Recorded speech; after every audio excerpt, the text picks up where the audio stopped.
Congress party మేనిఫెస్టోలో ఏదైతే మహిళలకు పెద్ద ఎత్తున హామీలు ఇచ్చిందో ఆ హామీలన్నీ నెరవేర్చాలంటూ తెలంగాణ జాగృతి ఆధ్వర్యంలో కవిత పెద్ద ఎత్తున ధర్నా కూడా నిర్వహించింది. కవిత కూడా లోపలికి వెళ్ళి వినతి పత్రం కూడా ఇచ్చింది. సో మనతో మాట్లాడే ప్రయత్నం చేద్దాం. కొంతమంది జాగృతి లీడర్స్ ఉన్నారు. మేడం, ఏంటి డిమాండ్స్, ఏంటి లోపలికి వెళ్ళారా, ఏం చెప్పారు? తెలంగాణ జాగృతి నుంచి ఈరోజు మా అధ్యక్షురాలు కల్వకుంట్ల కవితక్క గారు సడన్ గా ప్రజా భవన్ ని విజిట్ చేయాల్సి వచ్చింది.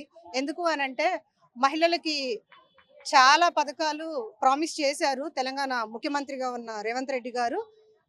ఈ హామీల కోసం మేము వృద్ధుల్ని, మహిళల్ని మా కాలనీల వైజ్ కొంతమంది రిప్రజెంటేషన్స్ ఇమ్మని మమ్మల్ని రిక్వెస్ట్ చేస్తే మేము ఒక ఉమెన్ రిప్రజెంటేటివ్ గా కాలనీలో ఒక 10 మందిని తీసుకొని వచ్చినాము. 10 మందిని తీసుకొని వస్తే వృద్ధులు, వాళ్ళకి ఏం రైటింగ్ రాదు, ఇల్లిటరేచర్ ఫెలోస్, వాళ్ళకి హెల్ప్ చేస్తుంటే వృద్ధులకి కూడా పోలీసు వాళ్ళు కావాలని చెప్పేసి ఈ రోజున తెలంగాణ రాష్ట్రంలో పోలీస్ జూలుం ఎలా చూపిస్తున్నారంటే మహిళలు అని లేకుండా ముసలి వాళ్ళని ఎటు వాళ్ళని అటు చెల్లా చెదురు చేసి మమ్మల్ని మహిళలని లేకుండా కూడా విచక్షణ రహితంగా బలవంతంగా చెప్పుకోవటానికి ఈ రోజున సిగ్గుచేటుగా ఉంది. చీరలు జారిపోతున్నా గానీ బలవంతం చేసి పంజగుట్ట సిఐ గారంట ఆయన ఎవరో గాని మమ్మల్ని దమ్దం చేసేసి బలవంతంగా పోలీస్ వ్యాన్లో ఎక్కిచ్చేసి తీసుకెళ్లిపోయారు. మా స్టూడెంట్స్ ని, మహిళల్ని ఒక గొర్రెలను తీసుకెళ్ళినట్టు తీసుకెళ్లారు. గత ప్రభుత్వంలో ఫ్రెండ్లీ పోలీస్ ఉండేది. ఈ ప్రభుత్వంలో పోలీస్ జులుం చూపిస్తున్నారు. ఎందుకంటే ప్రజలకి హెల్ప్ చేయడానికి కదా ప్రజాస్వామ్యం ఉంది. ప్రజా దర్బారు ఎందుకు పెట్టినారు? మీకేమైనా సమస్యలు ఉంటే ఇక్కడ ముఖ్యమంత్రి గారు ప్రతిరోజు అందుబాటులో ఉంటారు, వారానికి 2 రోజులు అందుబాటులో ఉంటారు అని చెప్పేసి అన్నారు. ప్రజలు సమస్యలు చెప్పుకోవడానికి వస్తే ప్రజాభవన్ అని చెప్పేసి ఇక్కడ సమస్యలు చెప్పుకోవడానికి వస్తే పోలీసు వాళ్ళు వాళ్ళ మీద లాఠీ చార్జులు, జులుం చూపిస్తే మేము ఇంకెక్కడ సమాజంలో ఎక్కడికి వెళ్ళాలి? ఈ సొసైటీలో ఏం జరుగుతుందో అర్థం కాని పరిస్థితిలో ఉంది. ఇలాంటి పరిస్థితుల్లో మా అధ్యక్షురాలు కల్వకుంట్ల కవితక్క గారు రావాల్సి వచ్చింది. ఈ ప్రభుత్వం తక్షణమే మహిళలకు ఇచ్చిన హామీలు 2500 పెన్షన్ కానీ, ఇంకా స్టూడెంట్స్కి ఇస్తానన్న స్కూటీలు కానీ, పెళ్లికి ఇస్తానన్న తులం బంగారం కానీ, ఏమేమి హామీలు ఇచ్చారో అన్ని ఇమీడియట్లీగా ఇంప్లిమెంట్ చేయాలని చెప్పేసి మా అధ్యక్షురాలు గట్టిగా చెప్పడం జరిగింది. మేమందరం కూడా జాగృతి తరపున ఏకీభవిస్తున్నాము కవితక్క గారికి. మహిళల్ని కోటీశ్వరులను చేస్తానన్నారు మన ముఖ్యమంత్రి గారు. కోటీశ్వరులు కాదు, మీరు ఫస్ట్ ఇస్తానన్న 2500 ఇవ్వండి, మహిళలందరూ కూడా అవి చిట్టేసుకుంటానంటున్నారు. 2 సంవత్సరాలు అయిపోయింది ఆల్రెడీ గవర్నమెంట్. మొత్తం మీరు ప్రతి మహిళకి ఎంత బాకీ ఉన్నారో ఇమీడియట్లీగా వాళ్ళ ఖాతాల్లోకి జమ చేయవలసిందిగా తెలంగాణ ప్రభుత్వాన్ని జాగృతి తరపున మేము కోరుకుంటున్నాము. జై తెలంగాణ. చెప్పండి మేడం, మీరు చెప్పండి. ఇప్పటికే ప్రభుత్వం చెప్పింది ఖజానాలో డబ్బులు లేవని చెప్పి చెప్తున్న పరిస్థితి. మరి మహిళలకు సంబంధించి హామీలు ఎట్లా అమలు అవుతాయి? డబ్బులు లేవని మరి మహిళలను ఎందుకు మోసం చేశారు? మా మహిళలు మోసం చేయొద్దు కదా. మేము చూసి మీకు ఓటేసినందుకు మాకు ఇవాళ కనీసం లోపలికి పోవడానికి కూడా దారి ఇవ్వలేదు. తీసుకెళ్లి అరెస్ట్ చేసి సిఐ గారు మమ్మల్ని అనవసరంగా మీరు మోసం చేస్తున్నారు, మహిళలందరినీ తీసుకొస్తున్నారు, గ్రూపులు చేస్తున్నారు. మహిళలు ఏం గ్రూపులు చేస్తున్నామండి? మేము వచ్చాం మా ప్రాబ్లం చెప్పుకోవడానికి, కనీసం లోపలికి పోనీ లేదు. అక్కడ నుంచి అటు అరెస్ట్ చేసి పంపించారు. రాకముందే మేము వచ్చాము ఇక్కడ దాకా.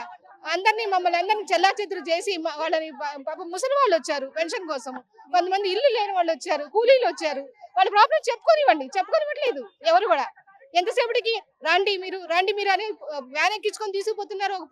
ముసలాళ్ళని కూడా తీసుకుపోతున్నారు. ఎంతండి, మేము కొంచెం తెలిసిన వాళ్ళే వస్తేనే ఇటు చేస్తున్నారు, తెలియని వాళ్ళైతే అసలు వస్తారా అండి ఇక్కడ దాకా? వాళ్ళకి ఏం తెలుసండి ఇల్లిటరేట్స్ కి? వాళ్ళని ఎందుకు మోసం చేస్తారు? వాళ్ళకి ఇస్తా అన్నది ఇవ్వండి, మేమేం ఎక్కువ అడగట్లేదు, మీరు ఇస్తానన్నది మేము అడుగుతున్నాం అంతే.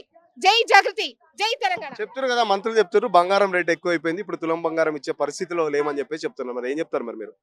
కడుపుకు అన్నం తింటే మనం ఏదైనా మాట అంటే ఆ మాట కట్టుబడి ఉండాలి. మీకు హామీలు ఇచ్చేటప్పుడు తెలియదా?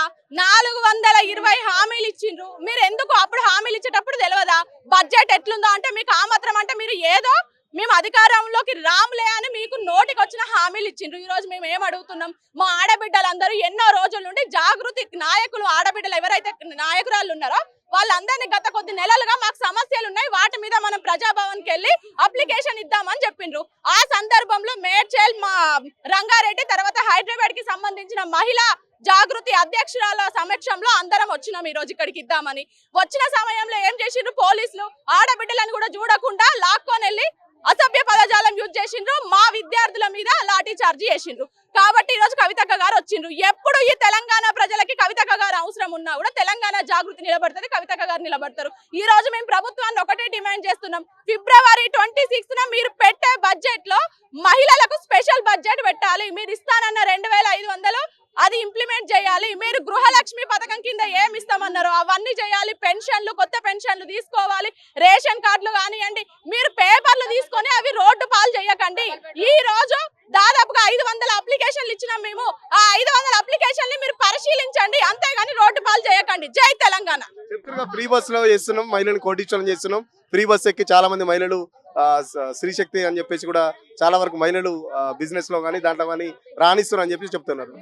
ఫ్రీ బస్సుతోని మహిళలు కొట్టుకుంటున్నారు అన్న. ఫ్రీ బస్సు మహిళలు రోజు వెళ్తారా? ఫ్రీ బస్సు ఒక కూలి చేసుకున్న మహిళ, ఇంట్లో పని చేసుకునే మహిళలకి నువ్వు 2500 ఇస్తే వాళ్ళకి ఏమన్నా పొట్ట తిప్పలు వెళ్తుంది. నువ్వు ఫ్రీ బస్ ఇచ్చేందుకు ఇప్పుడు ఈ అమ్మ చెప్తాంది వాళ్ళకి ఇల్లు లేదంట. మరి ఇళ్ళ గురించి ఎందుకు పట్టించుకుంటలేవు? కేసీఆర్ గారు అప్పుడు కట్టించిన డబుల్ బెడ్రూమ్లు అన్ని ఖాళీగానే ఉన్నాయి కదా, అవి ఎందుకు ఇంప్లిమెంట్ చేస్తలేవు? నువ్వు మహిళలకి ఇప్పటి వరకు ఇస్తానన్న స్కూటీలు ఇచ్చిండ్రా? స్కూటీలు ఇవ్వకుండా అన్ని పెండింగ్ లోనే ఉన్నాయి. కాబట్టి ఈ ఆడబిడ్డల తరపున ఈ రోజు గట్టిగా కొట్లాడుతున్నాం. ఈ ఫిబ్రవరి 26న గనుక బడ్జెట్ లో ఆడబిడ్డలకి స్పెషల్ బడ్జెట్ పెట్టకపోతే తప్పకుండా ఈ ఉద్యమం జిల్లాల వారీగా ఉంటది. జై తెలంగాణ. కొంతమంది వృద్ధులు ఉన్నారు, అమ్మ ఎంత వస్తుంది మీకు సంబంధించి పెన్షన్ కూడా ఇస్తా అన్నారు కదా, మరి ఏదో అసలే పింఛన్ లేదు. అసలే ఏది అసలు పాత పింఛన్ అయితే లేదు నాకు. మహిళా పింఛన్ వస్తుందేమో అని 64 సంవత్సరాలు ఉన్నా అది కూడా వస్తలేదు నాకు పింఛన్. కేసీఆర్ గారు చెప్పిండ్రు 52 ఏళ్ళ, కానీ ఇప్పుడు కాంగ్రెస్ వచ్చిన నుంచి ఏమి ఇస్తలేరు. అసలే లేదు నాకు. ఏంది సపరేట్ గా ఉంటా, ఒక్క ఒంటరి మహిళ ఉన్నా కానీ ఇస్తలేరు. ఒంటరి మహిళది కూడా మస్తు అంటే లేదమ్మా వాళ్ళు ఇంకా ఓపెన్ కాలేదు, ఎట్లా ఇస్తామో అంటుండ్రు. నేను పింఛన్ గురించి వచ్చినామండి. మా ఆయన చచ్చిపోయి 2005 నుంచి వచ్చినాము. ఇంట్లో ప్రాబ్లం ఉంది. ఇప్పుడు ఇది ఇచ్చింది, మీటింగ్ వచ్చింది. మా ఆయన చనిపోయి 3 సంవత్సరాలు అవుతుంది. ఇంకా పింఛన్ అప్లై చేసినాం, 3 సంవత్సరాలకే చేసినాము. 3 సంవత్సరాలు అవుతుంది, ఇంకా రాలేదండి పింఛన్. మాది నల్గొండ డిస్టిక్ సార్, గుర్రంపూడి మండలం. మాకు లైఫ్ థ్రెట్ సార్, ప్రాణహాని. నేను ఇప్పుడు ఇక్కడ ప్రజావాణి పెట్టిన కాడ నుంచి కూడా నేను వస్తున్నా సమస్య కొరకు. ఫస్ట్ నాకు లైఫ్ థ్రెట్, నాకు బ్రతుకు తెరువు లేదు. ఇక్కడ డిపార్ట్మెంట్ వాళ్ళు వచ్చేసి రెవెన్యూ డిపార్ట్మెంట్ వాళ్ళు, అది మా ఫ్యామిలీ విషయమైనా పొలిటికల్ గా రాజకీయంగా అతను చంపడానికి చూస్తున్నారు. నేను మండల్ వైజ్ గా, డిస్టిక్ వైజ్ గా, ఇక్కడ స్టేట్ వైజ్ గా తిరిగినా కూడా డీజీపీ ఆఫీసు, అన్ని ఆఫీసు తిరిగి అలసిపోతున్నా. నాకు ఇంకా చావే శరణ్యము. కానీ నేను నా కుటుంబాన్ని రక్షించుకోవాలి, నా పాప కొరకు నేను బతుకుతున్నా. అతడు అక్కడ మెయిన్ నాకు పోలీస్ డిపార్ట్మెంట్ తోటి ఫస్ట్ నాకు టార్చర్ మొదలైంది. అతడు డబ్బులు ఇచ్చి పోలీసు వాళ్ళని కొనుక్కొని నన్ను ఇబ్బంది పెట్టడం స్టార్ట్ చేయడము.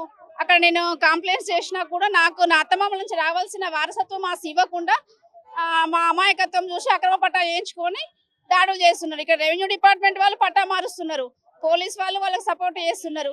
మేము ఎంతో ఆశతోటి కాంగ్రెస్ ప్రభుత్వాన్ని గెలిపించుకున్నాము, కానీ అయినా మాకు న్యాయం జరగట్లేదు సార్. ఇక్కడ మేము చూస్తున్నా చాలా మంది పెద్ద ఎత్తున మహిళలు అయితే వచ్చారు. ఏదైతే మహిళలకు సంబంధించి హామీలు ఇచ్చారో కాంగ్రెస్ పార్టీ ఈ వచ్చే బడ్జెట్ లో మహిళలకు సంబంధించి ప్రత్యేక బడ్జెట్ కేటాయించాలని చెప్పేసి చెప్తున్న పరిస్థితి. తులం బంగారం దేవుడేరు. కనీసం ఏదైతే 2500 ఇచ్చారో ఆ 2500 ఇచ్చినా కనీసం మహిళలకు ఎంతో కొంత చేదోడుగా ఉంటుంది. సో ఖచ్చితంగా 24 నెలలుగా 2500 చొప్పున మొత్తం లెక్కేసి రాష్ట్రంలో ఉన్న ప్రతి ఒక్క మహిళకు ఆ 2500 బాకీతో పాటు మొత్తం బాకీలన్నీ రేవంత్ రెడ్డి ప్రభుత్వం ఇప్పుడు వచ్చే బడ్జెట్ లో కేటాయించాలని చెప్పేసి జాగృతి లీడర్ చెప్తున్న పరిస్థితి. సో మేము ప్రజాభవన్కి వస్తే మా మీద పోలీసులు దాడులు చేశారు, మహిళలను చూడకుండా కూడా మాపై లాఠీచార్జ్ చేసి మమ్మల్ని పోలీస్ వ్యాన్ ఎక్కించారని చెప్పేసి కూడా మహిళలు పెద్ద ఎత్తున ఆరోపిస్తున్న పరిస్థితి. సో చూద్దాం బడ్జెట్ లో మరి మహిళలకు సంబంధించి బడ్జెట్ ఏమైనా కేటాయిస్తారా? ఒకవేళ బడ్జెట్ లో కేటాయించకపోతే రాష్ట్ర వ్యాప్తంగా, జిల్లా వ్యాప్తంగా కూడా ఈ జాగృతి ఆధ్వర్యంలో నిరసన కొనసాగుతాయని చెప్పేసి కవిత ఇప్పటికే ప్రకటించింది. సో చూద్దాం ప్రభుత్వం దిగొస్తుందా, మరి జాగృతి నిరసనకు సంబంధించి ప్రభుత్వం ఏం చెప్తుంది, బడ్జెట్ లో మహిళలకు సంబంధించి ఏమైనా కేటాయింపులు చేస్తుందా లేదా అనేది వచ్చే బడ్జెట్ లో వరకు వేచి చూడాల్సిన పరిస్థితి. వీడియో జర్నలిస్ట్ సతీష్ తో సురేష్, తెలుగు వెలుగు కోసం, ప్రజాభవన్ నుండి. అసలైన తొలి వెలుగు. ఫాలో వాట్సాప్ @తొలి వెలుగు official.